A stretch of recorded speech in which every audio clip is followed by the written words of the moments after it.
দুই ভাই অসহায় ছিলাম।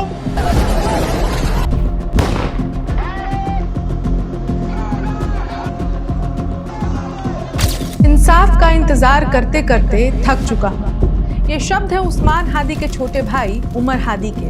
बांग्लादेश के छात्र नेता शरीफ उस्मान हादी की मौत के कई दिन बाद भी अब तक यूनुस सरकार ने कोई ठोस कार्रवाई नहीं की है और इंसाफ का इंतजार करते करते थका हुआ भाई अब यूनुस सरकार के खिलाफ हुंकार भर चुका है।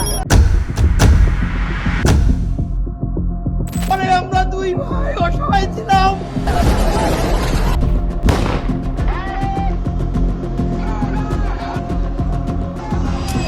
आज हम आपको बताएंगे कि बांग्लादेश में उस्मान हादी के साथ क्या हुआ था, हत्या के बाद देश कैसे जल उठा और आखिर यूनुस सरकार क्यों चुप है।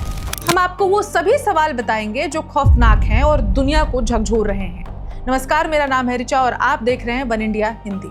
पूरी कहानी जानने से पहले ये जानिए कि उस्मान हादी कौन थे। शरीफ उस्मान हादी इंकलाब मंच नामक आंदोलन के प्रमुख छात्र नेता थे। 2024 के जुलाई आंदोलन में उनकी अहम भूमिका रही जिसने शेख हसीना की सरकार को गिरा दिया।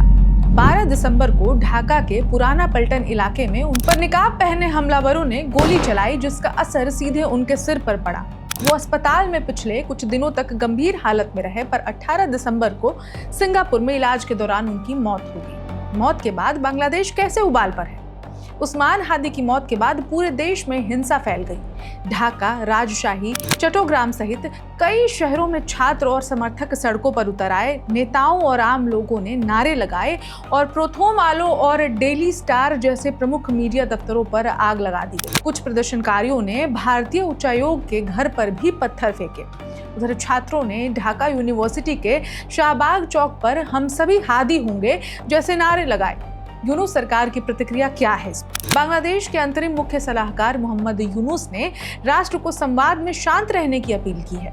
उन्होंने कहा है कि हिंसा, आगजनी और तोड़फोड़ देश की प्रगति को रोक सकती है और दोषियों को कड़ी सजा दिलाई जाएगी। उन्होंने एक दिन के राजकीय शोक की घोषणा भी की थी, लेकिन यही जवाब लोगों में अविश्वास और गुस्सा पैदा कर रहा है। बहुतों का कहना है कि सरकार ठोस गिरफ्तारी और सुरक्षा में विफल है और आरोप लग रहे हैं कि हत्या और हिंसा के पीछे राजनीतिक उद्देश्य हो सकते हैं जो आगामी चुनाव को रोकने या फिर प्रभावित करने के प्रयास जैसा प्रतीत होता है। उमर हादी का बयान। सीधा आरोप यूनुस पर उस्मान हादी के छोटे भाई उमर हादी ने चेतावनी दी है। आपने हादी को मार डाला, अब आप भी जाएंगे। उन्होंने कहा कि यूनुस सरकार न्याय में दिलचस्पी नहीं रखती बल्कि उसे चुनावी रणनीति के तौर पर इस्तेमाल कर रही है। उमर ने सीधे सरकार पर हत्या का आरोप लगाया और जल्द कार्रवाई की मांग की है। अब सवाल यही है, क्या यूनुस सरकार वास्तव में दोषियों को पकड़ने में सक्षम है?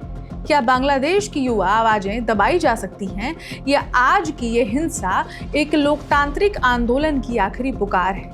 ये कहानी अभी खत्म नहीं हुई और इंसाफ का इंतजार अब एक दहाड़ में बदल रहा है। इस खबर में इतना ही। जो भी अपडेट्स होंगे वो हम आप तक पहुंचाते रहेंगे। देखते रहिए one India Hindi. Subscribe to One India and never miss an update. Download the One India app now.